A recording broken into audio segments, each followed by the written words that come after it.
Hello, fellow writers. I'm Lewis. That over there is Tolkien, and you have found the Scripturient Society. Welcome back, everybody, to your favorite writing podcast. Did you miss us? Yeah, welcome, welcome. Of course you did. How could you not? Yeah. Obviously. That over there is Carissa Harlow, aka Lewis, and I'm Ash O'Rourke, aka Tolkien. And today I just have to say Lewis is looking darling. Her lipstick is matching her shirt. She says she's kind of goth. I have to say she looks much more like much like prettier than when I was goth.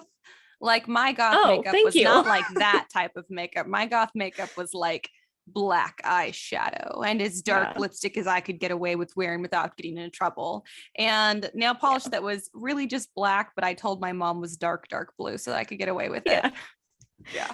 I we've been over this before. Every time I try to go pretty or hot or do anything remotely effortful, I end up going goth. And I don't know why. I think it's because I just overdo the color because A, I like color, and two, I'm so unpracticed that I'm like, I could go another layer, and then it just keeps going on.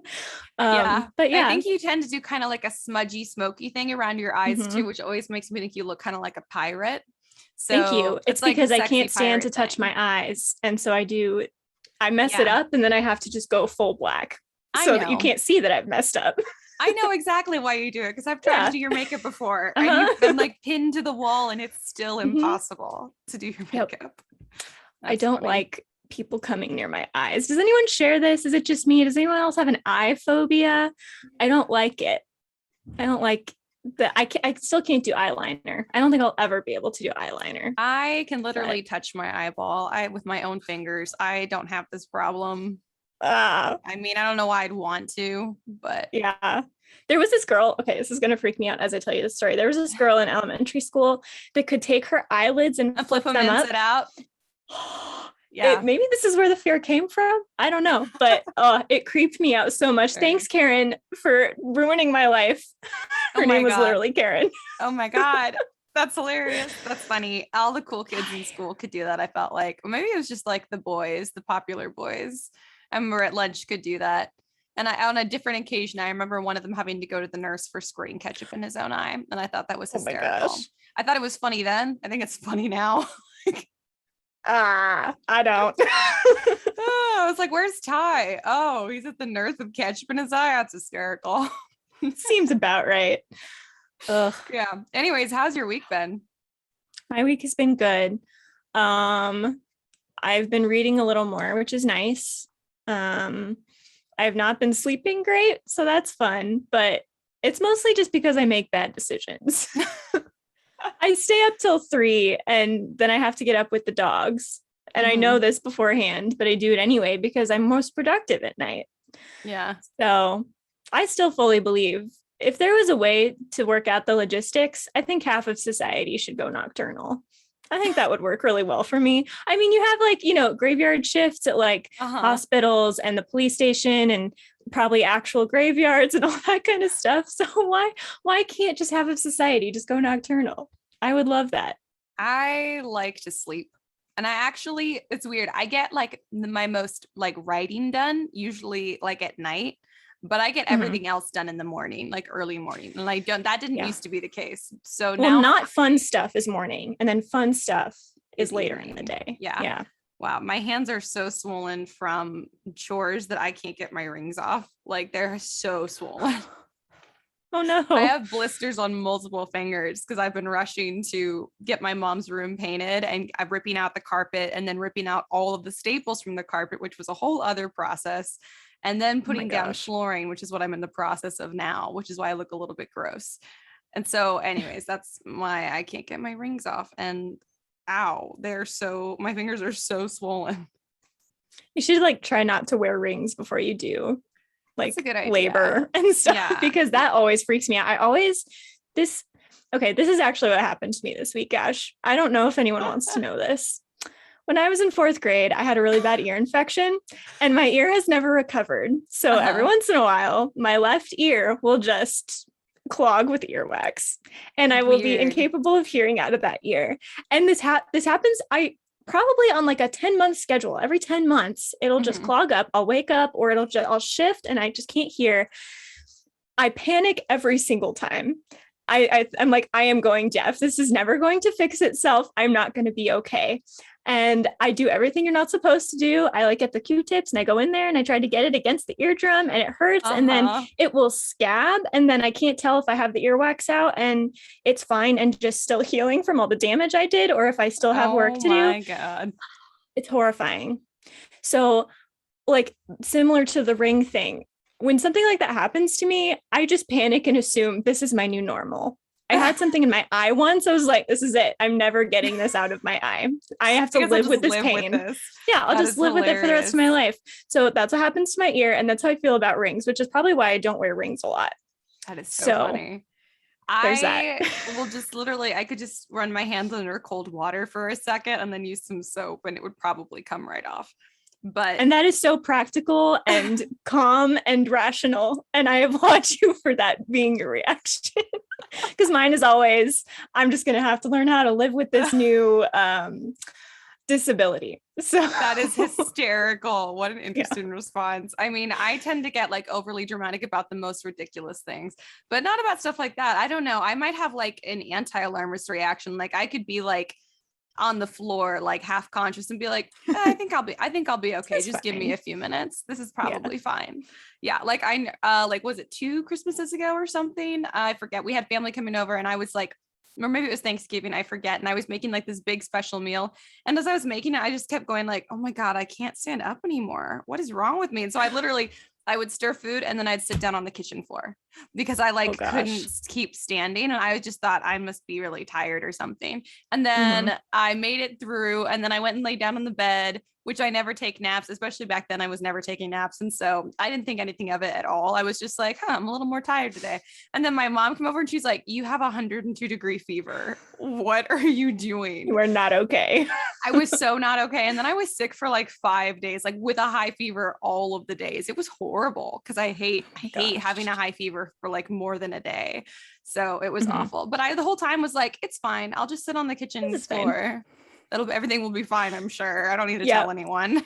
We clearly have different reactions. When I was in high school, my dad got bronchitis. And as we were figuring this out, because that comes with a really high fever, right? So my mom is like taking care of my dad. It's like 2 a.m. and I am on the computer and they're like taking his temperature. My mom's like, you have 105.2. And I was like, 106 is when your brain begins to boil. And I was just like doing this really unhelpful research. So that's just who I am in a crisis, I guess. That is hilarious. Panic fully so that nothing can surprise you. Yeah, you're just like, listen, we should all be aware of the worst case scenario here. I was also convinced in high school that I had stomach cancer. So I've been convinced of that a few times myself, but that's because I get ulcers like really bad. Yeah, I don't. I don't even remember why. Why did I think that? I don't know. Javi periodically thinks that he has brain cancer. So Javi isn't also a health alarmist. So I am living in a world of health alarmists and I'm just like, everything's you don't need to be one. Fine. Well, I feel like if something's really wrong, you'll know. Isn't like the fever and feeling like you need to sit down the sign of knowing? Well, I did. I went and I took a nap. Eventually I figured it out. Like, if something's really, really wrong, your body's not going to let you get away with ignoring it. So I'm just like, why preventative health when you can just wait for everything to fall apart to make sure that you know what's going on? Until you pass out from exhaustion, you're fine. Yeah, you're fine. Maybe not fine, but I just like wouldn't panic. I just stuff like, I don't know, like stuff that's like life threatening. I feel like that is stuff that like if you are taking care of yourself regularly and like seeing a doctor, if you have weird symptoms, like you'll know if something's really wrong. I feel like for the most part, I know that's not always true, but that's my typical approach. Generally. Yeah. I mean, also, I never go to the doctor for this stuff. So look what I'm wearing. Yeah, Camp Half-Blood. Yeah. My Percy Jackson shirt. It's my Percy Jackson shirt. It's wonderful. I wore it today to take all of the animals to the vet on my lunch break. Javi and I took, not all of the animals, 3, which still felt like a lot at once. So Javi and I took Winchester, Brownie, and Raoul, our barn cat, in. And now we just have to go one more time because Winnie has to get one more booster shot in 3 weeks. And then we are done. And thank goodness, because, oh my God, it was just such an expensive vet trip. Because like one dog, 3 of them. like, and 3 of them. And then Raul also had to get antibiotics and steroids because he's got this weird like dermatitis on his neck. And I was like, what kind of outside cat are you getting dermatitis? So fuck up. My low maintenance boy, but it's such a sweet boy too. Like the poor nurse was just like trying to like hold him still while she's waiting for the doctor. And he's so sweet, but he was just like, did not want to be held at all. He was all like trying to get away. And he'll do this thing where he stands kind of like a meerkat. And you're like, bro, what is going on with you? So I like just reached over and like hugged him, and he just sat right down and was like, this is fine. Cause he loves snuggles. So she was like, yeah, thank you. I'll go get, so she's went off to like help the doctor. And I just like kind of just snuggled him for a little while. And he was like, this is nice. And then he started to move. So I just picked him up and put him on my shoulder, and he likes that too. So he was just chilling. Cool. He's funny though, because he's so sweet, but it was so funny. Poor dude. He had to get like 4 shots today. Aww. And then Winchester refuses to walk. So he's ever or in the vet. Apparently, if we go anywhere, poor baby gets car sick. So we didn't want to get in the car to begin with. And then he made it all the way there without throwing up. But then we got out and he refused to walk to the grass to go pee. Then he refused to get out of the grass to go into the vet. And then once we were in the vet, he refused to walk into the office, like into the little like exam room. So this big old dog, because he's what, 4 months old, 4 or 5 months old. And he's already quite big. Like he's very tall. And because he's going to be huge. And so Javi had to pick up this stupid giant baby dog to carry him here and there and all around because he would just like refuse. Aw. So poor boy. I can picture had a rough that. time. Yeah, he was having a rough time. He was not. And poor Brownie was just like, what's going on, guys? Like, fine. I'm just what's being wrong a with you good two? girl. Yeah, exactly. And then we got back, and literally I open the gate. Javi drives through the gate into our property. I go to close the gate, and then I hear Javi go, no. And I walk up to the car, and he's like, guess who just threw up? Like literally we had gotten home. We were literally had just gotten home, and he was like, on the back of my car. Yeah, so that was fun. So I got to like take everything out of the back of my car and wash it, even though I don't think it's technically supposed to be washed with water, but I'm like, it's 100 degrees outside, it's gonna dry. So it's currently drying because the dog threw up on it.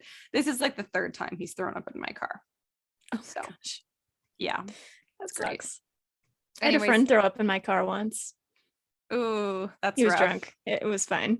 Yeah, I've had multiple drunk people throw up in my car, not at the same time, thank goodness. And then my poor mom got really, really sick once, and she threw up, but it was like in a bag, thank God. But that was crazy. It was like a Dickens novel. Like there was a snowstorm, and we don't get snowstorms, but it was like the 1st or 2nd winter we were back here, and there was this awful, like almost like a blizzard, like for us a blizzard, and it was nighttime, so you couldn't see, and there was just snow and slush. And my mom called me because she used to take the bus to and from like where she would park her car to get to work downtown. And so she'd gotten off the bus, and she was like, she had a crazy high temperature, and she was like kept having to like stop, and she was too busy to walk. And I was trying to find her in the dark, in the snowstorm in my car that is not, and no one here knows how to drive in the snow. Right. So it was awful. And then I was trying to make like an unprotected left turn to try and get to where I was pretty sure she was. And it was horrible. And then I got her in the car, and poor thing threw up in a bag. And then I finally got her home, and I couldn't get her in bed because she couldn't get up into the bed. And so she was just laying on the floor in front of our little heater. And like, she just lay there for like an hour before I could finally help her into bed. It was an insane time. Yeah, that's crazy. When I was, I don't know, I think I was in middle school, some age in there. My parents and I road tripped to the Chicago area to visit my dad's family, because that's where they're from, in Indiana, like up there. And everyone got sick, like throw up sick right as we were about to leave. And I got it. And my parents didn't, but we had driven. So I'm in the back of the car for, I don't know, what is it, like probably 18 hours or more of just like straight to Arizona, and I'm throwing up in this bag. And we hadn't planned hotels, so we ended up in the city where like there were a bunch of conferences and there were no hotels available. So I think this is why my mom is like super over prepared all the time now, because they're driving around at like midnight, their small child throwing up in the back seat into a bag, and like unable to find a hotel. It was a rough experience. I feel your mom in that moment. Yeah, that sounds like a nightmare. That sounds it was horrible. Bad. Oh my goodness. Well, all gross sickness aside, this has been a very like body fluid grossness type. I thought the earwax would be the worst part, but we went downhill. We went, I was like, actually, I've got even more news for you guys. Let's talk about vomit in the car. Anyways, do you have any book recs for listeners this week? Yes, kind of an author and then a specific book from that author. I love and never hear anyone else talk about Neal Shusterman. It's Neal and then Shusterman. He is amazing. And he wrote, I'm trying to think of what his most popular book is. Probably Unwind or Scythe. It's like the Scythe series. Scythe, I don't know because I haven't read Scythe, but I know his name because of Scythe. Yes, he is so good. I love him. Every single book he writes, and he writes in like really weird genres. Like he has this one book. Are you okay? Choking on my Gatorade. Cool. Sorry. It's okay. So he has this one book that's like straight up about aliens just living among us, but then he also has Scythe, which is about like a dystopian utopian world. So anyway, it's one of his shorter books. It's called Full Tilt, and are you okay? I'm so sorry. I still have Gatorade in my throat. Cough it out. Okay. Better. I think I'll be okay. Water no, something. But I think I'll be. I don't dare drink any other liquids, so I think I'll be fine. Okay. So Full Tilt is kind of like Something Wicked This Way Comes by Ray Bradbury. It's like this haunted evil carnival, and you have to ride 7 rides before the sun rises, and if you don't, you're trapped there forever. But also you can die on the rides, and it's crazy good. I really like it. Oh my god. It's intense. Also, have you ever read Gone by Michael Grant? I think we've talked about this before. Yes. Okay, if anyone has read this, that book and Full Tilt are just so strange to me because they both include young kids that had traumatic experiences on school buses. And I think about that every once in a while. I feel like that's a more common trope than like it should be. I never rode the bus, but there are some stories where just like there's this character like, yeah, I'm a hero, I'm living in this world doing my thing, but also I once almost died on a school bus. it's just interesting to me that comes up a lot. So anyway, you're like favorite underappreciated trope, almost dying on a school bus. Exactly. That's but hilarious. Full Tilt, very good. I love Neal Shusterman, and it's a fun and quick read. So if you guys are into that and you like evil carnivals, it was very good. I really want to read that actually now, but I'm a little bit crammed on stuff that I'm reading. Yep. It's only 200 pages. So I don't know if that helps, but that does help actually. That does help. Because this week I'll give you guys 2 book recs for this last week. Yeah. One of them is, you'll so love this book. You should read it. It's called The Sea Knows My Name by Laura Brooke Robson. And I interviewed Laura, the author, for TPBC for a bonus episode that's coming out on Thursday. So next Thursday, if you guys want to pop over and listen to it. But basically, like, this book is so good. So sometimes like people are like, hey, would you read my book? Or would you like talk about my book on the pod? And I'm like, yeah, like I love like talking about authors because it's hard to like get word out about your book as an author. So that's fun to do. But like, I fell in love with this book. This book is so good. It's got like pirates. It has insanely unique female heroines. Oh my God. Like, it's so good. The world building is so good. She did so much. Like, this is hysterical. Before I even interviewed her, I was looking at her website and I was like, what kind of person is this? Like, she has a full-on like annotated bibliography of all of the books, fiction and nonfiction, that she read while researching the book that she was going to write. This book, which is fiction and fantasy, but you can so tell it's so well thought out. Like, there's not like a single like plot hole or like world building like weakness in the damn thing. Love that. You're a literary critic, so you'll probably see more than I did, but this was just like so good. It's also really short, so it's really concise. And so it's also kind of like, because the story is so concise, like it would be hard to mess that up, you know, because it only has the most important stuff. So that's a shout out. You guys should go read that. I'm not paid to tell you guys that, by the way. This wasn't like a paid thing. This just me. Just like, I really like that book, so go check it out. Also, I'll give you guys a bonus book rec because also it's what we're reading on TPBC, and it's my all-time favorite book. It's Ingo by Helen Dunmore. Yes. It's Ash so favorite. Good. Every time I read it, I'm like, maybe I do want 2 children. Maybe I want a son and a daughter that'll be just like Connor and Sapphire in Ingo.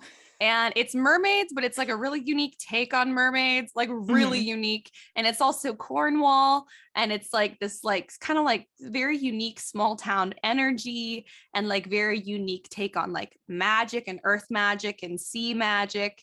And it's so good. It's also not very long because it's a middle grade. So those are my 2 book recs. You guys are welcome. Cool. What was the first one called again? The Sea Knows My Name? The Sea Knows My Name. Yeah, by Laura Brooke Robson. Cool. It's good. It was very, very good. I think you'll really dig it, actually. I'm thinking about like the main character and like the overall theme. Like the subtext is really good too. And I think that you'll really enjoy it. I'm interested to see what you think. Yeah, I'll have to read it and let you know. I know.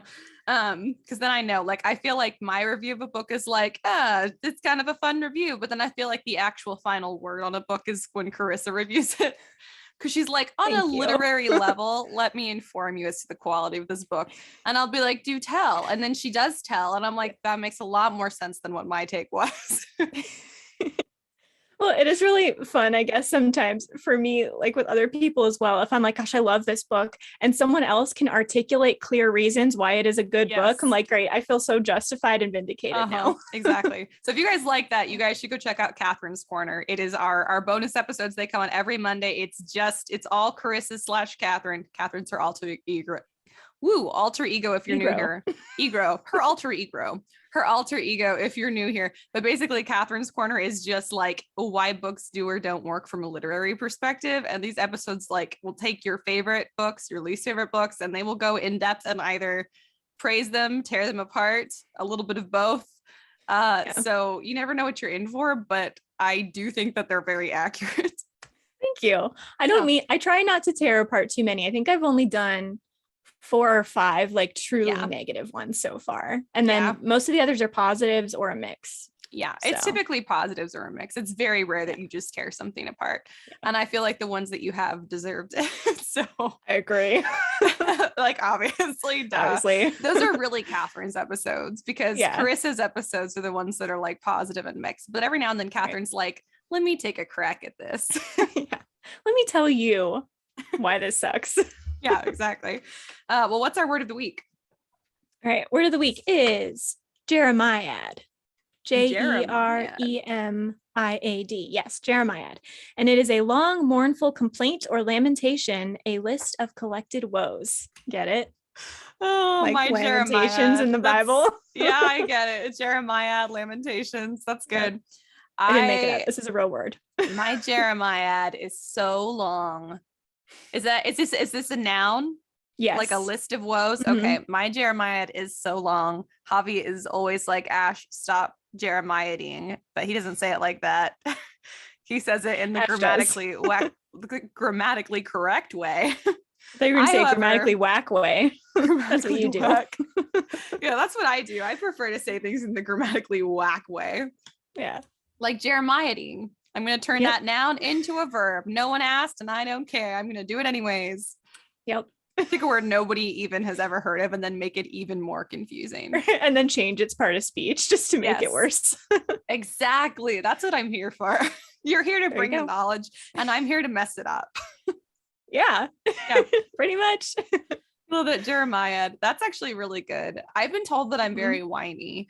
And I've also been told that I'm very negative. And I think I'm actually very positive / realistic. And I genuinely think it's because people confuse my like actual Jeremiad, like of things that I don't like and I'm upset about with like the stuff that I get dramatic about. And it's different. Yeah. Like I will throw the ultimate fit about all of the smallest inconveniences. Like I will whine until the cows come home about it. I will. She's heard it. But I don't think that I'm negative because I guess what I'm maybe not communicating so clearly is like, I'm not being serious. If I'm whining about something, there's a very good chance it's a very minor annoyance. Like it's not a big deal. I'm not actually that upset about it. Like I might whine that I'm tired. Like it's not that big a deal. I'm tired all the time, you know, like the less you speak on it, the more you are concerned. Yeah, exactly. If it's something that I haven't talked about at all, chances are I am extremely stressed out about that thing. So I actually think that I'm very positive, but I think people don't get that I'm making jokes. So maybe my humor shouldn't just be like a false Jeremiad, but that is actually what my humor is like 99% of the time, is just like fake complaining. Yeah. We're such an interesting pair because I feel like I'm the opposite. I think most people think I'm a super positive person. I think I'm kind of negative deep down, because I think you said you're like an optimistic / realistic person. I'm an idealist and also a pessimist because I have the ideal in my head, but because we're so far from the ideal, I'm just so upset about it. Yeah. And so I just have like a mental Jeremiad. I don't talk about it out loud, but I will list things in my head and I'm like, these are all the reasons I'm upset with this person or about this thing. That's hilarious. I come across very bright and cheery, except when I go goth accidentally, but this is less. And I actually was goth. Yeah, it's actually a better reflection of who I am inside, maybe. That's hilarious. So, all of my personality tests tell me that I am, and they always use the word paradox, because I am paradoxically a realistic idealist.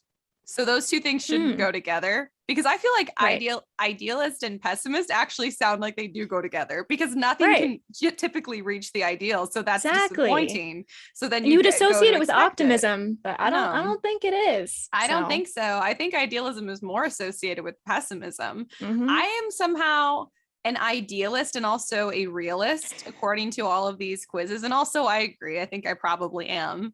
I don't know why. I don't know what it is. It's almost like there's like imaginary world Ash that's like idealist ideas, hooray, or wonderful. And then realistic me is like, yeah, but it's probably not going to happen. And that's not really good or bad. It's just the way things are. Yeah. We'll just function in actual reality. Moving on. Yeah. And moving on. Exactly. Yeah. Well, should we get into the theme? I just get bitter about reality. Yeah. Yes. No kidding. Anyway, yes, the episode theme. We are going to talk about cheesy / bad dialogue and how to avoid it and what not to do. We have had an episode on dialogue before. This is going to be specifically about what not to do. Yeah. So, hooray. Yeah. I don't know. I guess I'll just start off by saying I feel like sometimes, because dialogue, I think, comes more naturally to people because we inherently speak a lot. I think it's an area where a lot of amateurish writing will show. Yes. I don't know. Do you agree? Because I do. And it's in the small ways. Like, I think you can tell if someone is a new writer based on their prose just in general, but you can tell if someone is like middle ground or more expert based on their dialogue. I totally agree. Dialogue is my favorite part of writing too. It's also why I have like a good time, like when I've worked on like screenplays and stuff before, is because it's all dialogue. And dialogue can so make or break your story for like how professional it sounds. Exactly like you said. Because like, even if the rest of the prose is good, sometimes you'll hit a line of dialogue and be like, I cannot picture this naturally coming out of anyone's mouth. And I feel like for me, like that might sound a little bit weird, but it's kind of like how, you know, like a word is the right word you're looking for or not. Like it just, you can tell that it's right. Or like, you know, you feel it, or like you say a word and use like the wrong, like past tense version, right? Like you can tell it's wrong. It sounds wrong to your ear. Yeah, you hear it. Yeah, I feel like it's the same thing with dialogue. And that's like my ultimate like check before I'm like, yes, this line of dialogue is good, is to read it and be like, could I picture a real person saying this? Even if it's like in more old timey speak, or it's a little bit different because it's like a fantasy or it's whatever, historical. Like, could you picture somebody actually saying those words in that order? If not, it needs a rewrite. But it's like, because dialogue is something that we all have, like even like mental dialogue, like what we think in our heads, and then like person to person, obviously, but even like over like texting and emails and IMs and stuff like that. Like it's just so integral to the human experience that if it's inauthentic, like if it feels inauthentic, it just rips you right out of the story. It's really, really hard to forgive bad dialogue. So it's also really hard because a lot of it is that like having the ear to hear natural dialogue. It's a little bit difficult to teach. Like I can point out bad dialogue, but it's kind of hard how to teach how to write good dialogue, except for to say, if someone wouldn't write it, like if someone wouldn't say it, don't write it like that. But that's hard because I think that a lot of people, especially more like amateur writers, just haven't developed the ear yet, I guess. I don't know. Yeah. Yeah, so two things. So one, I think also thinking about, would a person realistically say this? I think you also have to make sure it matches kind of the vibe and tone of the story, because if your dialogue doesn't match the prose, that's going to take people out of it. And I think that's where a lot of cheesiness comes from. There are certain lines that will work in one book and not in another. And it's not because a person would or wouldn't say it, it's because it doesn't match what you seem to be going for in your characters or in the message or plot or whatever. So like, if you have a super serious book, you can't have your characters speaking in silly language, and like vice versa. If it's a sillier book, don't have people talking like really eloquently unless it's a joke, unless it's like one character and it's always a joke. And then also, I think a second point, I don't remember what you said that brought this to mind, but you did. I think writers are sometimes given the advice to write dialogue realistically, and you shouldn't do that, because really dialogue in a book shouldn't mimic perfect speech, like speech perfectly, because we talk imperfectly, but you should be writing it relatively perfectly. So like if you want to start a sentence with and or because or whatever, that's fine, because we do speak that way, but you shouldn't be adding in and fillers and too many ellipses and all that kind of stuff, trying to get it across. People will fill in those kinds of things as they read, because that's how we talk. But if you write it in, it stunts the dialogue, and it makes us feel like we're taken out of it, or it wastes space pretty much, because unless it is really important in this one sentence for someone to show that they're hedging or to show that they're unsure, which does happen, of course, you really don't need the well or the or whatever, because it makes characters come across as unsure, and unless you're really going for that, you don't want that. So it's super true. I think it's like, we talked about this a little bit last episode. A lot of writing realistic dialogue is knowing which rules to break and when. So like starting sentences with and or because, you can definitely do that in dialogue because that is realistic and we do that. However, you don't want to violate like punctuation rules. And for the most part, you don't want to violate grammar rules if you can avoid it. Like if you can get the vibe across without breaking any rules, do that. But otherwise, like just, it's weird, like, and you don't want to break all the rules at once either. So like pick and choose which rules you're going to break. Like if you're not sure yet which ones, how to break the rules, maybe just go, am I already breaking more than one rule? Yeah. Okay. Maybe I need to like try not to do that here. But it's hard because we don't speak correctly. So you would think that we don't write dialogue correctly. And it's kind of a mix, because like word choice, you can choose like word choice like we would speak, even if it's not technically correct. But I hate like punctuation stuff. Ending a lot of stuff with in instead of ing, like saying, unless you are indicating that someone has a Southern accent and it's very, very important to you to indicate that, because you could just say has a Southern accent and that's fine. Like do that. Like I think that's better. I think you can get that stuff across better with dialect than with in instead of ing, and like gonna instead of going to. I hate that. Don't do that. Your readers will know, like if you indicate that person has like an accent and that's what you're trying to do, or that they're speaking casually, just have them speak casually, but you don't need to do that. Like it always bugs me. It's very, very rare that I see that done where I'm not like, you didn't need to do that. We were already because it just adds that cheesiness to it. It makes it feel, because you'll fill in the gonna for going to in most situations where verbally that would be how people speak. But if it's written down, there's just something about that feels less professional and less not crafted, but just I don't know what the word is. It just it feels less. And well, it feels like something that you would read like for free on like Wattpad or like a fan fiction site, and less like a professional book that you purchase, that you spend money on. So part of it is like, you want your finished product to be something that fully fleshed out, looks like something from start to finish that somebody would want to spend money on. And part of that is writing basically correctly. Dialogue can break a lot of the rules, but not all of the rules, because then online, like when you're writing stuff for free, you can break all the rules and no one's going to care or hold you accountable because they didn't spend money on it. So you have to just like think about that and respect that too. And also it's just like knowing all of your competition in the world of published books, self-published or otherwise, should be following both basically the rules. So you're also going to look really unprofessional like compared against all of these other books that are following best practices for dialogue. So that's part of it too. Like if your idealist brain is like, but in a perfect world, I should get to do whatever I want in dialogue.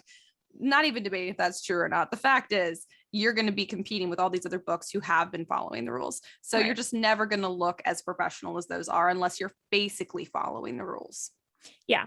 And I actually think it is correct to not do that, like the gonna thing or the IN instead of ING. I do think it is correct to not include that, like you said, unless you're trying to get across an accent, because it, especially if it's not an accent, if it's just something you're doing because that's how people speak, it's not consistent throughout the dialogue then, because every sentence is not going to include gonna or go in or something like that. It's not going to include that. So it's going to appear in only a few of your sentences, and it's going to jar people out of it. And I think that's what makes it feel so cheesy, because it's not a consistent thing. You want everything from your characters to your plot to your dialogue to feel consistent and to feel like it was written by the same person. And if you have too many like small, I don't know, is it a verbal error or something like that? If you have too many of those just spread across the book, but not consistently placed, I think that really does it a disservice. And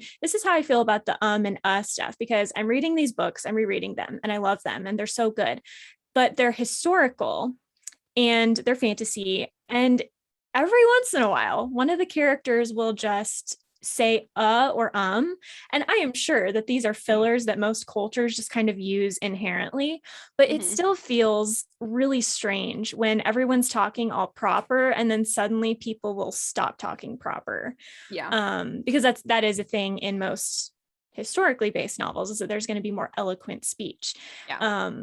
But even in a normal book where people are just generally speaking, maybe with more slang, this is another thing. Slang, you have to be very careful of slang, but we'll get there. When people are talking like that, it still is jarring to see it written down in the form you say it, because you don't pronounce words the way they're spelled all the time. And so don't pick and choose certain words to spell that way if you're not going to do it with all of the words, like if you're writing in a dialect.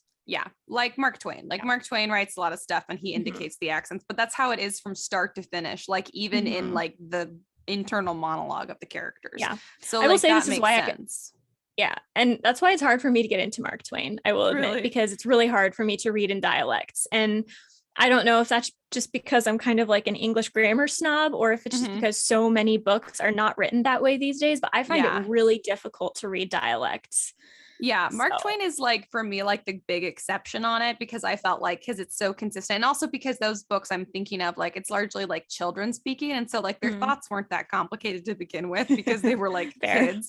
But I do think, like, as another note on, if you're trying to indicate in someone's dialogue that they have an accent or that they're from like a certain part of the world, like choose, like look at word choice. Like everybody calls things different things. Even in the US from state to state, we call different things different. Like the medians in the middle of the highway, people have different words for that. People have different words for like the curb, which is hilarious to me. I know. Like soda has like, I say y'all. In Oregon, everyone made fun of me, but I know a lot of people say y'all. Y'all is not just a Texas thing. That's like, no, it isn't. Maybe it's more Southern. I don't know, but like, it's not an unheard of thing. So it's just more about like word choice than it should be about like trying to change the shape of the words themselves, because a highly educated person, even a average educated person in all of the states, knows how to speak correctly.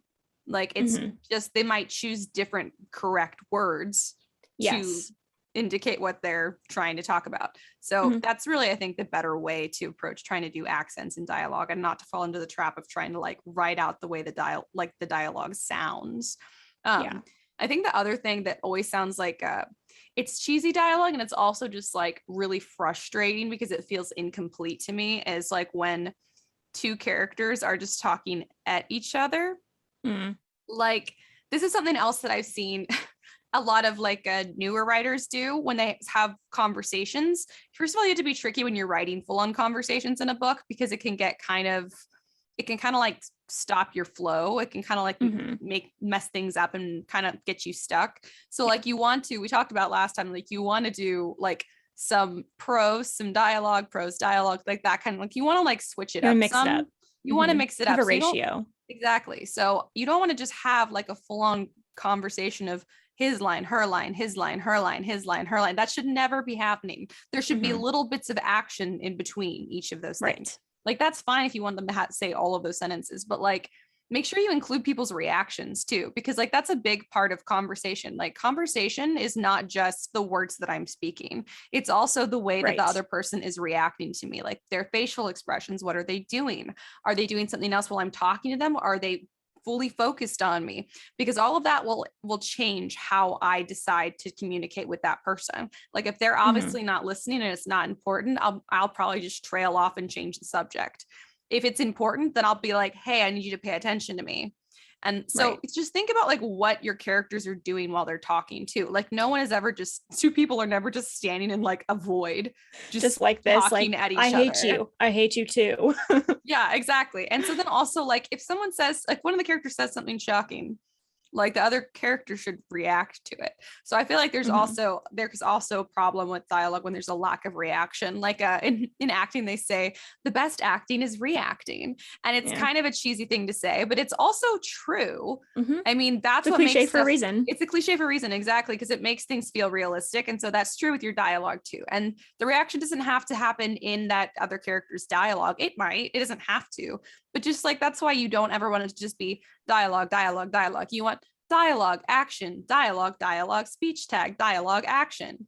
So mix it all up. And also, you don't have to use speech tag every line. That's also actually, actually, I'm going to go off on that for a second, because I was like, how important is that to the cheesy dialogue conversation? Actually, extremely important. I think these are like the two, it's like almost like the opposite approach to me. So it's weird to me that this is like what a lot of my editing clients who are newer writers have done. They either do the conversation that's he says something, she says something, he says something, she says something. And that's like, that for pages.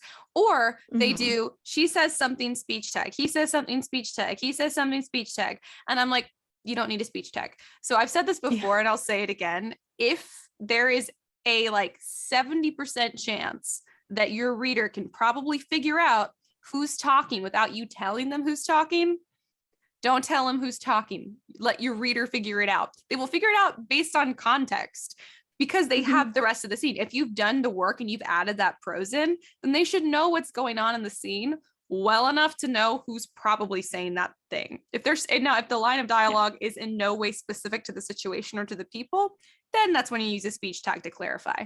But also, if someone new is coming in. Yeah, or if someone new is coming in. If it's just two people having a conversation, it should be very obvious who's speaking without you putting a speech tag on everything.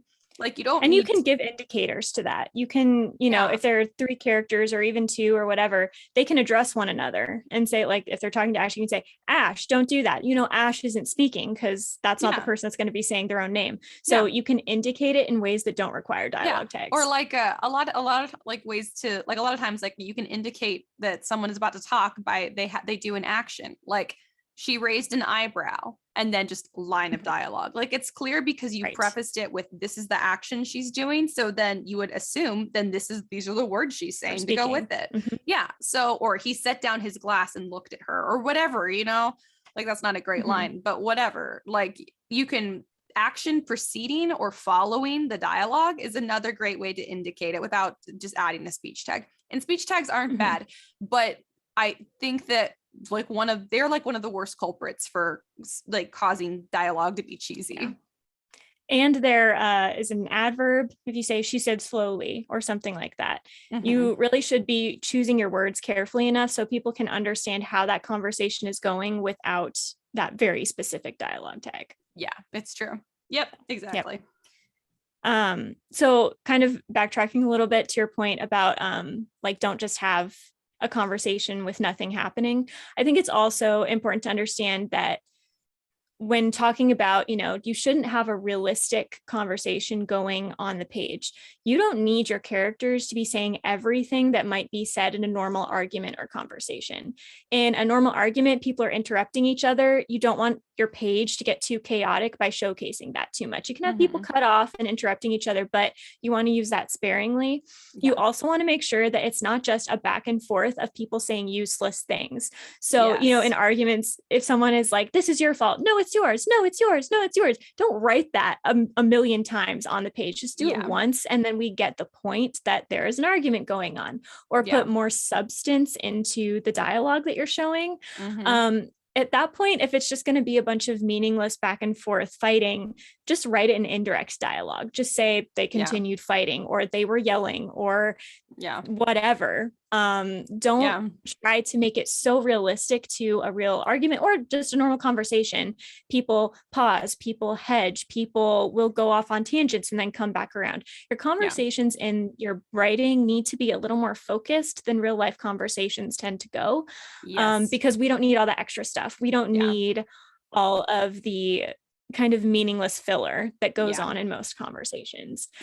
So unless it's important to character, or important to, I don't know, general effect, but you want to be careful with that. Unless your characters are constantly fighting and that's something you want to showcase or whatever, I would caution against writing it too realistic. You do want to, good advice is to listen into conversations and see how normal people talk. This is a great way to learn how to write dialogue, but you also have to know what to cut. And you are still working with a word count. Your book is going to have to stay a certain length. It can't just be as long as you want it. I guess it can, but that's going to be difficult for readers. You want to make sure that you're not putting filler in and justifying it because it's dialogue. And that's where I think a lot of cheesiness comes from. I agree. It's kind of like in the movies, like you don't see every conversation that happens with all the characters in a movie. Like you get the headlines, like you don't get every dialogue, every line of dialogue that happened in their story. You just get the big moments. It's the same in writing a book. So like, while you want the conversations to sound realistic, you don't need to see like a realistic length of conversation. Because that's not what we're here for. Like you just can't do it. Your book gets too long. And then I think that, and also like dialogue is unfortunately like a huge culprit when it comes to fluff, like that just fills up your book and gives you a really high word count, but you don't want a high word count that's just fluff. Like that's awful. It's bad writing, and it also pulls people out of the story and makes them put the book down because it's boring. It lowers the tension and the stakes. So if you're trying to create an argument or like a love scene, the more you say, the less intense it is. Even if in a normal conversation, you would want to like confess things and yell things and all that kind of stuff, in a book, because we're not getting that visual and that direct like sensory experience along with it, less is more. Less is so much more for intense dialogue, 100%. So if you're trying to like go and like cut down your scenes and like decide if a conversation you can keep it or not, like maybe just think, okay, what are the 1, 2, or 3 maximum most important things that happen in this conversation? And you can keep those, but literally cut everything else, because there should be like no more than, I feel like there should be no more than like 2 like big important things happening in a conversation. Like, and that's if there's like multiple people, because then your conversation, if it's long enough to have like 3 different important things going on in the conversation, then that's too long of a conversation. That needs to be split up, or it needs to not be in a conversation form. So yeah, I agree. And all these rules too, if you're on your first draft, don't worry. I don't think you need to follow these. Like, and I don't know if that's helpful or not, but write all of it out as it is in your brain, write all of that extra filler, write all of the ums and stuff. And then when you go back through, just be aware that you're going to have to cut most of it, because when you write it through as it's happening in your head, maybe you don't know ahead of time what the important stuff is. So you want to write it all out so that when you come back around, now knowing where it's going to end, now knowing some of the character development more firmly, you know what to cut. And you know, does this character have some kind of verbal indicator, right? Does this character use a lot of ums? Maybe that can work to indicate who they are in the conversations. Or maybe there's a certain word that one character will never use. Certain characters, like if all of your characters are cursing the same, that's a little weird. That always gets to me, because there are always people that won't curse, and there are always people that'll go above and beyond in their cursing. And so if everyone has the same words that they're using, that's just because that's what you're comfortable with as an author. And I'm not saying you have to curse. Like I don't really curse in my books because I don't like it, but you want to have some variety of the words that characters are choosing, including those curses, those insults, those filler words. And you might not know what they are upon first writing it. So go ahead and write everything out in your first draft, and then just know that you probably want to do an entire edit just to cut dialogue that is filler and not necessary. So write it out as a realistic conversation and then go back and say, what from this is actually important to include? Yeah. That's a tip. I agree. And you can, whenever you cut anything, guys, you should keep another separate document that you cut and paste that material into. So if you want to go back and refer to it, you can. This is kind of like people who pride themselves on like being really good at dialogue. This is what I tends to be more my area, where I tend to include more dialogue than I need to, especially in my first draft.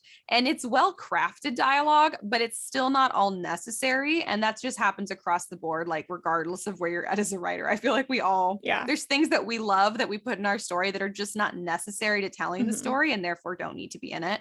So like I just recently last week cut this. And this is awful. I was trying to make it work. Like, guys, if you are trying to find a way to justify this conversation because you're like, but the dialogue is so good, cut it, put it away, save it for later. I promise you can find a way to work it in either later in the book or in the next book in your series. I think I'm probably gonna have to work this specific little conversation they have in the next book. And it's a great conversation.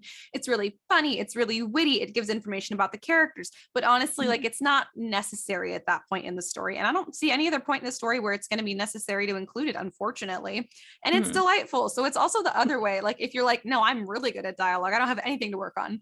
You might have a lot of dialogue that you're justifying because you know it's well written, but it's still not necessary. So cut it, save it. It doesn't mean it's never going to see the light of day, but it means that it doesn't need to be in that. And so you should take it out.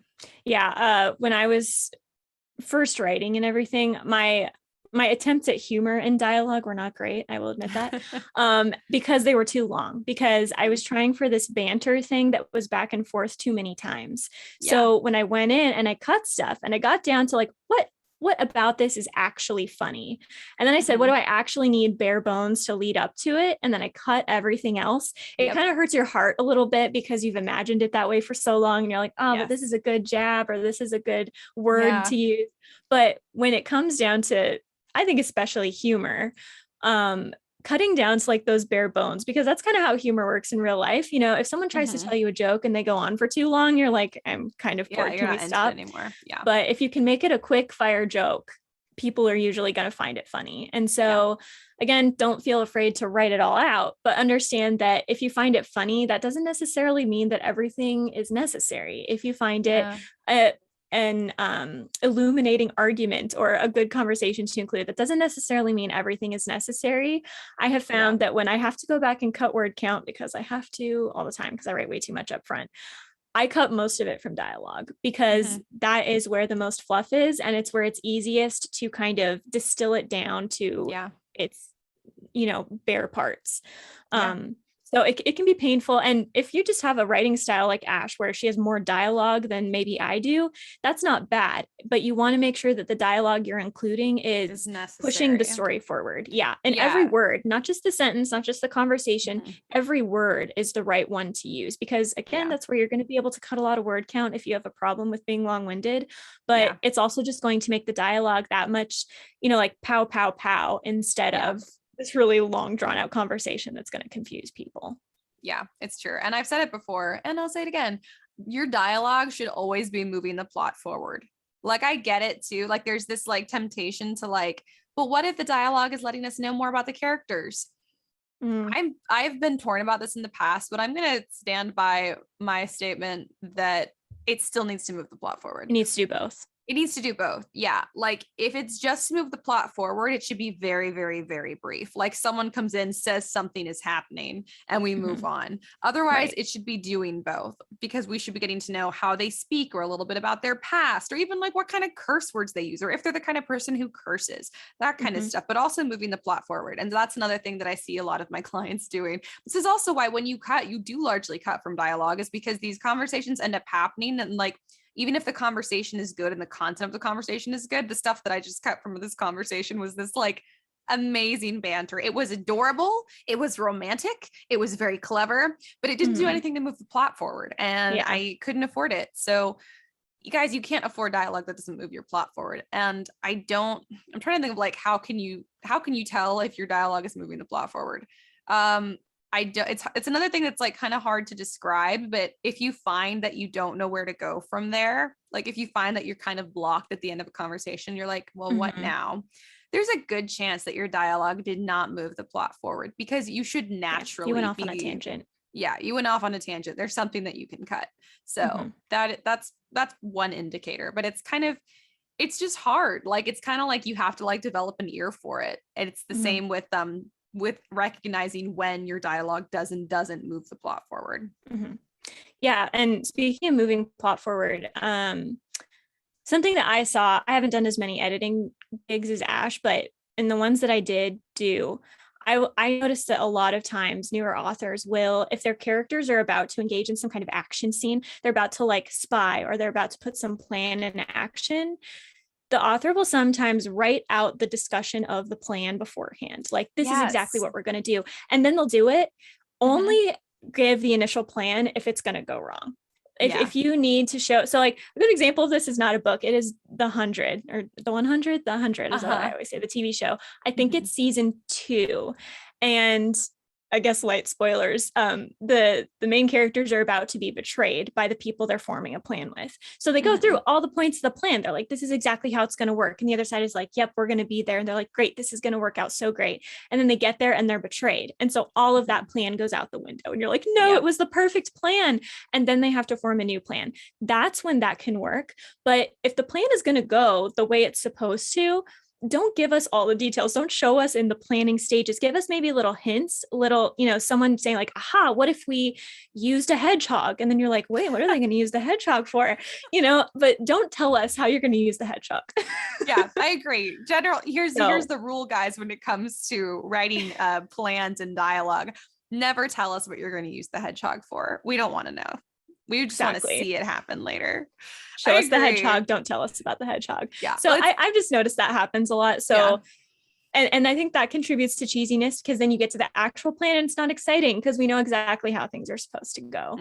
And so that doesn't move the plot forward. It can be great for you to plan what you want to happen, but then take it out. Yeah.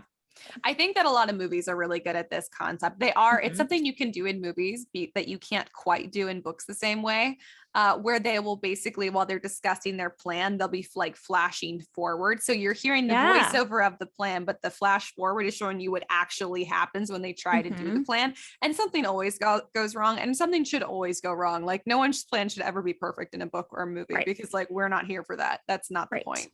We want the chaos. But I love that movies do that. It's one of my favorite things. The A-Team has an excellent sequence at the end of the movie where they're doing this, and their plan is so intricate, and it's so good because it's also so funny, and it's all dialogue. And so this is something too, like pay attention to the movies that you like. Movies movies tend to be, at least as far as the writing goes, they're all dialogue. They consist of all dialogue and then what you're seeing on the screen.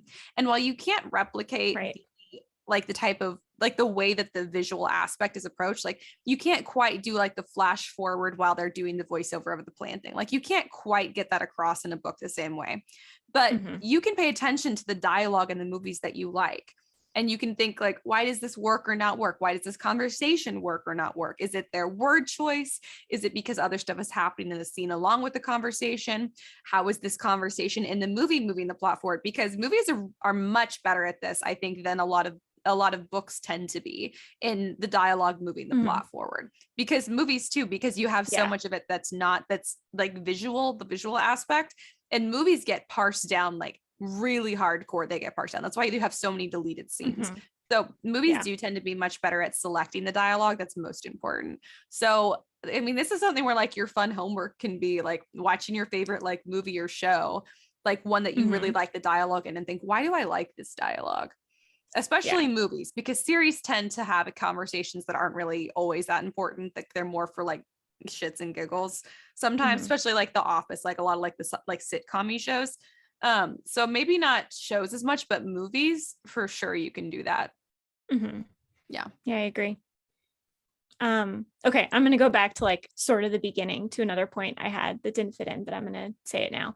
So when we were talking about how word choice is really important and how, people from different regions or even, different countries that speak the same language will have different words for things. Mm-hmm. It's also important to remember that people also pronounce words different. Caramel. I say caramel. I know it's spelled caramel, but I say caramel and I cannot get out of the habit. You have aluminum, you have other things, none of which are in my mind. Yeah, I know. And some of them will make sense. Some of them you can be like, this is obviously correct because this is how it's spelled, but that doesn't matter. You don't want to spell caramel. You want to spell it caramel because that's how the word is spelled. So similarly, don't put in the, I'm gonna do this, say I'm going to, because that is the correct form, even if it's not how it's normally pronounced. Yeah. So that's also just like a tiny little thing that I wanted to sneak in there. I totally agree. It's funny because in screenplays, it's kind of like a 50-50 so far that I've seen it done. And I'm not like an expert on screenplays. Like I've edited a few and I've written a few, but I'm not like expert in them. But I have noticed like sometimes they'll write something out like I'm going to, and sometimes they'll write I'm gonna. And it really, the difference there is they're giving the actor either the choice or not giving them the choice. Yeah. They're either saying, I need you to be more casual with this language. Like if it's gonna, or going to means it's completely up to the actor. So your characters, like they need the definition, but like it's up to your readers. Like you can indicate if that's a casual type person, if that's someone who speaks casually or not, but it's up to your readers to like use their imagination to hear the voice, to hear if it's a gonna, go into, fix into, which is different word choice. See, that's something you can do where you can do fixing to, which because that's proper language. Kentucky. My Kentucky family uses that a lot. a lot of my Southern family, not from the Austin area, like from West Texas, says fix into a lot. Like fixing to pop ya. That's if you're fixing to get smacked. Or fixing to go to the grocery store, which is going to the grocery store. Fixing to go to the grocery store, fixing to go grocery shopping. Yeah, so that's like that one actually that's a little bit of an exception because that's one where dialect, word choice, you can do that and that's excellent. But other than that, like instead of gonna, what's another one? Gonna, wanna. Don't do it. Don't do those. That's up to your reader. Like it's up to the actor. That's up to your reader to figure out how they want to hear that in their head. Like you can try and indicate how that person speaks, like because of the way that you've crafted that character. Does that character have a higher education? Where is that character from? If they're from somewhere where they would speak noticeably different, like is that something that is noticeable in their word choice and like consistently throughout the book or not? Maybe they've tried to like kind of like paint over that part of themselves. So I mean, so all of that character building is going to really play into how your readers hear what your characters are saying far more than trying to imitate like a gonna, wanna, or an accent or something. The exact pronunciation. Yeah. And a lot of that comes down to the idea that sometimes writers will get very like they cling to certain details that aren't important. And I do this too, where you are picturing it a certain way and you're like, I need the readers to see it this way. I need them to hear the voice the way that I hear it. But that's for movies and TV shows and that kind of stuff. When you're reading, part of the joy of reading is that you get to picture it yourself. And if something just isn't clicking, you get to change it. Like I said, I have a really hard time reading in dialects. So if it's written or not written, sometimes I edit it out anyway and just know in the back of my mind, this person is Southern, this person is French, this person is British or whatever. I don't necessarily need the dialects there to indicate it to me. And I know that for a lot of writers, it's so close to their heart that like this character or this speech or whatever is perceived the same way, but that's never going to happen anyway. So you might as well give your readers as much room as possible to imagine it the way that is smoothest and most enjoyable for them. And it's a hard reality to come to terms with, but you have to. I fully agree. It's definitely hard because we are the creators of these like really vivid like worlds and stories. And because it's our creation, we're like, no, but that's not the way it is. And I think if you're writing for an audience, like if you're not writing for anyone else to read it, then it doesn't matter. You can be as specific as you want. But I think you'll still kind of be spinning your wheels because that's just really hard to do. But if you're writing for an audience, you have to accept the fact that people are going to take things from your book that you didn't write in your book. They're going to take themes that you didn't write into your book. They're going to interpret things out of your book that you did not want to be interpreted that way. And they're going to like or dislike things that you put in your book that you might thought that was your favorite part, or that part that you thought was the most realistic. One reader might think, they might agree with you, yes, it's perfect. And another reader might think not at all. And they might kind of like write over it totally in their head. Unrealistic. Yeah. So you're never going to be able to fully dictate, like, you can't paint the picture in your reader's head. The best you can do is tell your story in the smoothest way possible, and to give them all of the background information and like in everything the character does and says and their background and all that stuff to try and kind of like influence the picture, but the reader's painting the picture themselves. All you can do is influence it. And you have to be okay with that fact. Like if you can get so caught up on it. And I say this is also, I can get so caught up on this. It's just like a thing that writers do because we're like, no, but we created it. So we would know for sure. I know the correct answer. Like, excuse me. Hello. I know, because it's mine. It doesn't matter. You have to still let that go. Yep.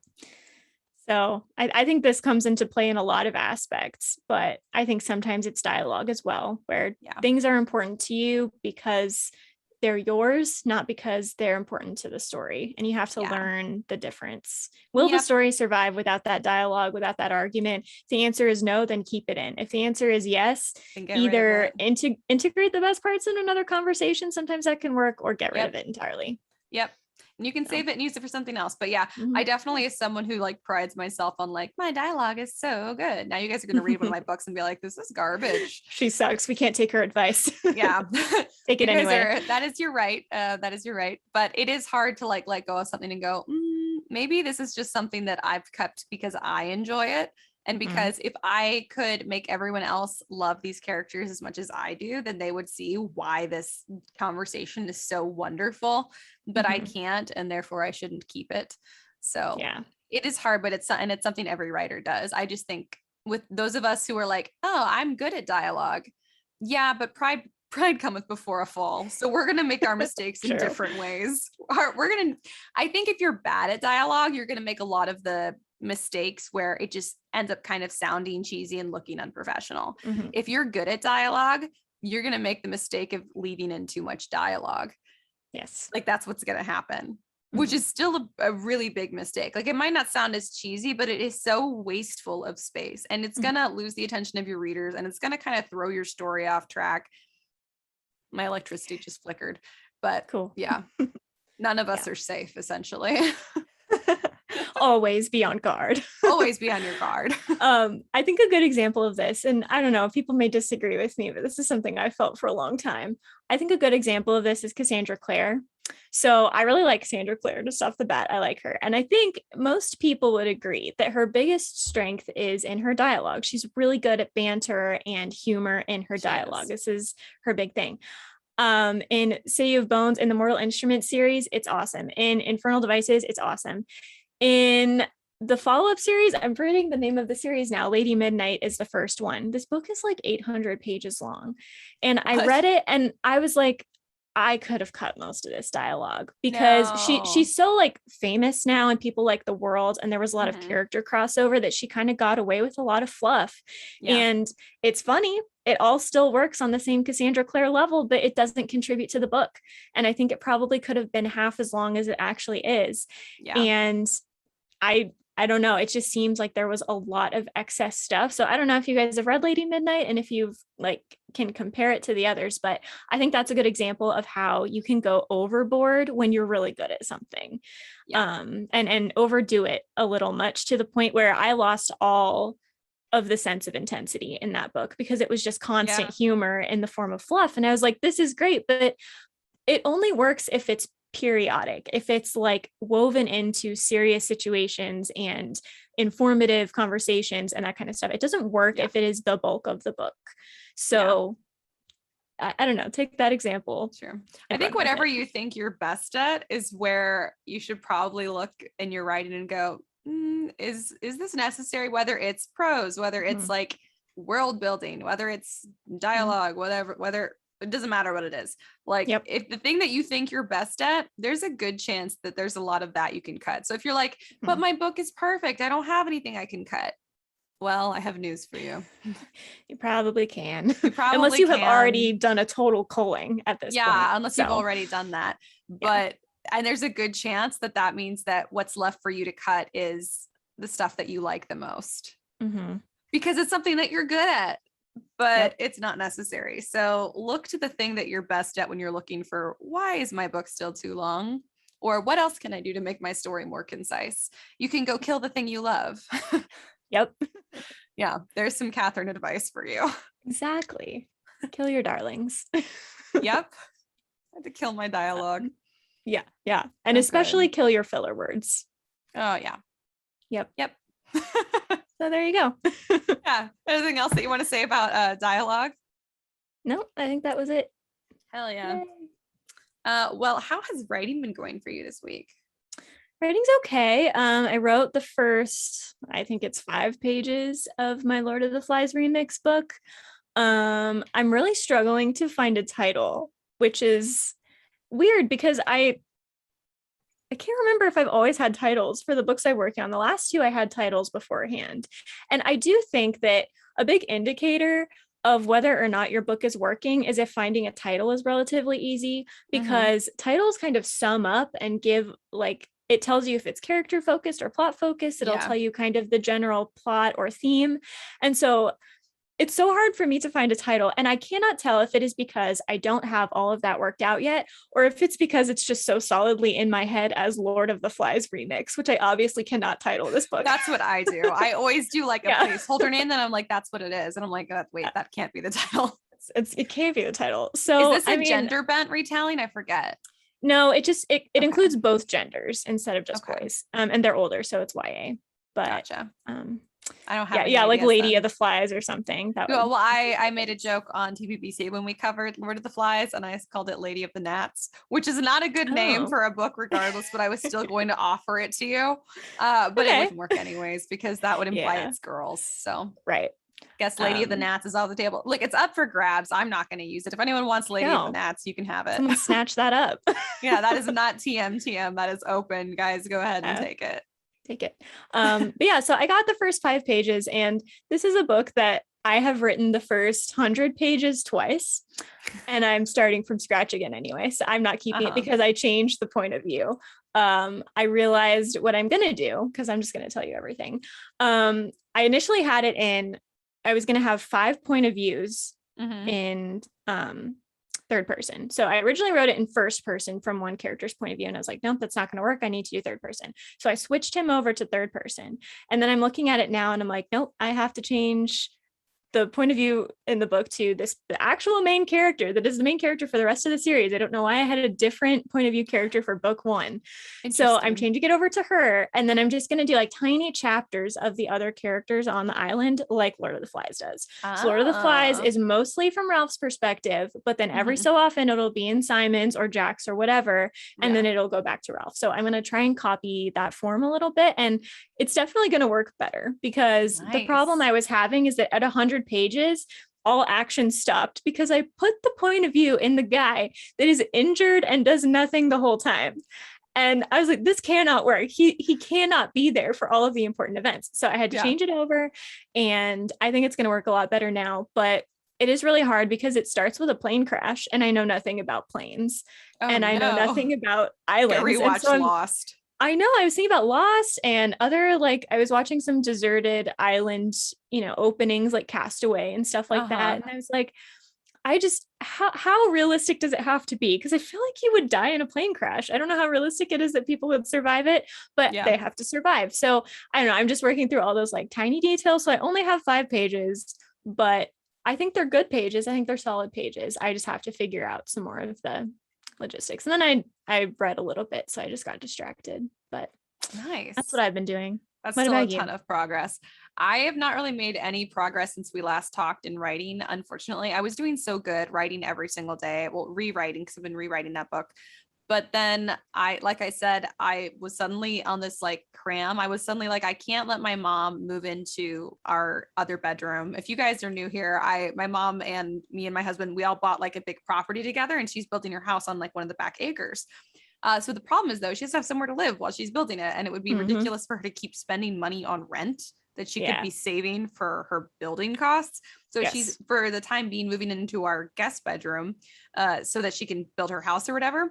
And just last week, I was like, hang on, this room is just so gross. Like because we started like house sitting her cat because she had like this commitment she couldn't be at home. So we took Lily, and then Lily got mad and she peed in that room. And the carpets are this gross old maroon carpet anyways in every room. And the walls are this like gross, like vinyl printed everywhere. Like it's not good to begin with. And then the dog went in there and pooped on the carpet. And I was just like, what is happening to this room? And so I was finally just like, I can't do this anymore. I cannot let my mother move into this room that the animals are using as a toilet for some reason. Suddenly, I have no idea why. And so that's why I've been tearing up carpet, and I'm almost done putting down new floors, and I've had to paint, but I had to do a coat of primer. And then I had to do 2 coats of paint on the trim because it's the weird plastic trim that looks like wood, but it's plastic. So it's really hard to cover up. And then I had to do 2 coats of paint on the actual walls. And then I had to spend like a whole day pulling staples out of the ground. So basically this plus like just trying to like maintain the farm and keep the house somewhat from falling apart, I have not had time to write. Like it's been another, whenever I have like an extra thing on my plate, I don't have time to write because my plate is always like right on the edge of too full. So hopefully I get to a point where it's not. And it's always some like deadline. Like my mom is moving in 2 days. Like I have to get this done. Deadline motivates you. Yeah. The deadline is very motivating to get all of these like big chores done. But it also means like, I think I went to bed at like 11:30 PM last night, and I did not take breaks during the day. Like because I also have a job, so I can't like do that all day. So I'm like using my lunch break to do that stuff. And I used my lunch break today to take the animals to the vet. So anyways, all that is my long way of saying I did not write this last week. I don't know how I would have had the time to, but next week I'm planning to again because I was so good about writing every day, at least a little bit, because I'm doing the rewrite. So it's a little easier to do without like big, like 6-hour chunks at a time. Like I can still get some stuff done in like 2 or 3 hours. So hopefully next week I'll get back into doing that again because I won't be like a mad person trying to get the room next to me less gross. And then maybe sometime in the next year, I'll have to take another break from writing for a week and I'll do this room. And then this room won't look so gross. Nice. We'll see. Yeah. Like I don't even have like, you guys, I swear I have books. Like your background is so like literary bookish. Mine is like my husband's action figures. You have a Tri-Wizard cup, right? Yes, that's Hobby's Tri-Wizard cup. It was his Christmas gift from my mom, the first Christmas he spent with us. And that is his wand from Ollivander's. He's got lots of hair. That's our giant 20-sided die from our wedding. Nice. There's a, you can't see it. It's what do you call it? The things they scream when you pull them out of the pot. Oh, the mandrake. Yeah, we have a screaming mandrake that actually turns on and screams when you pick it up. Nice. Yeah. So yeah, that's my background. And then just gross old walls and like gross old trim. Yeah. So I got to do something about it at some point, but I'm doing like a really bad job too. None of this is a writing update, but like I got like the cheapest peel and stick floor because I was like, I just need the floor to be covered for like long enough until we knock this house down. So, and I don't have the money to spend on like fancy floors. So I don't care. Like I've been taking some videos and I might put it on TikTok and I feel like people are going to be like, that's horrible quality. It's going to be ruined in like a year. And I'm going to be like, yeah, I know. That's the plan. Trust me, I've done all of the research. I know how to do it correctly, and I chose to do it incorrectly on purpose. So I got back and he's like, if only you had done a professional job. And he was joking, like straight joking. And I was like, yeah, no, I did not try. I just this is planned obsolescence. Okay, I want it to get bad. I'm okay. This is like Apple phones. Like I'm okay with this being useless in a year. Like I just want it to be clean and peaceful enough for my mom that she won't be miserable in there. So I was trying to do everything to make that happen, and I think I did. And here's my last update that is not specifically writing related, but it's not. I just finished this episode using the last page in my notebook. Yay. That's And cool. then An actual used notebook. Yeah, I have a few of them. Dream. I always pride myself so hard when I like finish on every single page, especially because I do front and back on all of these. So This was the last page I used to write down our time codes from this episode from this notebook. And then I have a new notebook because I knew I was going to run out soon, and it just came yesterday. So it was perfect. So I'm very excited. So next episode, I'll be using my new notebook. Ooh, that's awesome. Yeah. I've been writing things out by hand more than I used to, like planning for books and stuff. So I've been going through them, but I have different ones for different books. And then sometimes if it's not available, I'll use a different one. So I have yet to actually complete one, but I'm getting close, which is very satisfying. I will say it's fun to use things up. I've always written in journals a ton for like book planning purposes, and I still do. But then it's like you said, like sometimes you have an idea and you don't have the right journal, so you just write in the one you have. So all of my journals, I always go, this is going to be my journal for this book project. There is not a single journal in my home that is just one. They're like 3 different books minimum, and then whatever else I needed to write down on paper. So like if anyone ever tries to like go through my book like journals someday, that's my mother calling me. It is the Gilmore Girls theme song. Thanks for asking, everybody. Great in dialogue, by the way. Just side note. Go on, Ash. Thank you. Yeah, basically if anyone ever tried to read these books, like, you know, they go and like they publish stuff that was like written by these other authors. And I'm like, I don't know how they had enough like cohesive thought in one journal to do this, because mine is not cohesive. Yeah, sometimes I assume they make it up. I'm like, were you really that organized? Because I'm kind of tempted to keep some of mine, because I'm like, what if one day I'm famous and people want to see the process I used? But it's so chaotic, like no one would get anything out of it. Follow it. Only me. Mine is exactly the same. And so I do keep all my journals because I pride myself on them when I fill them up. But like I've got like 4 like right there, no 5, and then 6. And even this one is not all time codes. Like it's not all for one thing. Like I have used it mostly for time codes and like author research, but there's like different book ideas in the back. And for some reason, I'll start writing from the back of a lot of journals thinking, well, I'll only write about this thing from the back of the journal, and I'll use the front of the journal for all the other things I'm going to add in that I don't need. And I never actually follow it. So just some things also I'm writing backwards. So there's literally, it literally is insane. Literally no one could figure this out at all. It's like how I do math. Like it doesn't make any sense. It should not work. It's like an accidental code. Like if someone was ever like, we need to know what her plan for this book is, you could be like, go through it all. You'll never figure it out. Yeah, go for it. You'll never figure it out. And they'll be like, we can make you tell us. And I'll be like, I have no idea what it means either anymore. So there. The knowledge is lost forever. Oh God, it's true. But yeah, that's pretty much all I've got. Anything else you want to share about your actual writing progress with people? No, just a bunch of initial stuff. I still need a title. Gosh. Anyway, that's it. The hardest part. I'm so bad at titles, which is I think also why this book that I'm rewriting, I'm like, but it has potential, because I'm also like, it has a title I don't hate, which is like 80% of the battle, I feel like, for me. Like such an enormous step. It really is. Anyways, if you guys want to keep up with us during the week, you can. We are on social media. We're on TikTok and Instagram. We are the Scripturient Society. We're also on Facebook. I'm trying to figure that out right now. Guys, Facebook has changed. Sorry. Meta, do we still even call it Facebook? I do. Is it called Meta now? Metaverse? I don't know. I don't know. Listen, we don't know these things and I don't understand these things, but we do have a Facebook and I'm still trying to figure out how to use it.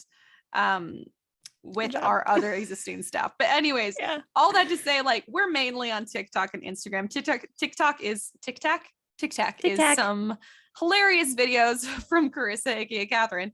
And over on Instagram is like, it's just like a bunch of like notes and tips and tricks about writing and like stuff from the episodes. So if you guys want some daily motivation as you're writing, that is a great place to be. It motivates me on the daily. If only I wasn't busy tearing out carpet. But you guys can go follow us there. If you guys want to support the pod, you can do that by going to storysirenstudio.com and checking out our merch. We have some really cool merch. I forgot to I told you guys that we had new merch, but like, I forgot to tell you, like, there's like a new like design, like there's the Lacuna Matata one, but I also like put it on a notebook with like flowers and stuff. Like there's like pretty artwork and stuff in there. So go check it out. It's fun. There's also all of our normal Scripturient Society merch and some for Story Siren Studio, which is our production company. if you guys want to support us on Patreon, you can also do that by going to Story Siren Studio at Patreon. So if you guys don't want to like pay money, that is absolutely fine. You can also comment in Patreon and we can like chat about writing stuff. So if you guys want to like start like a writers group there, we are all for it. We're there, we check it. So otherwise, if you guys want to talk writing, you can always DM us on social media, or you can email us at contact@storysirenstudio.com. We love to talk writing all the time. If you have a writing problem that you're just like, I cannot figure out how to fix this thing or how to move forward from here, we would love to talk about it. It's literally what we love to do. So guys, reach out between about the that. two of us. We might have an answer. Yeah, we might have an answer for you. This is the point of writing groups, is like, if one of you doesn't, someone else will. So if you guys want to chat writing, if you're stuck, or if you're not stuck and you're just bored and you're like, you know what, those two gals, they're pretty delightful. I just need some delightfulness in my day. Then we got you. Reach out. Also, if you guys want to hear us talk about a specific writing topic or like something you've been struggling with, we can totally do that. So just reach out and let's talk about it. I think that's everything I've got for you guys. So until next week, keep writing. And we'll see you on the next page.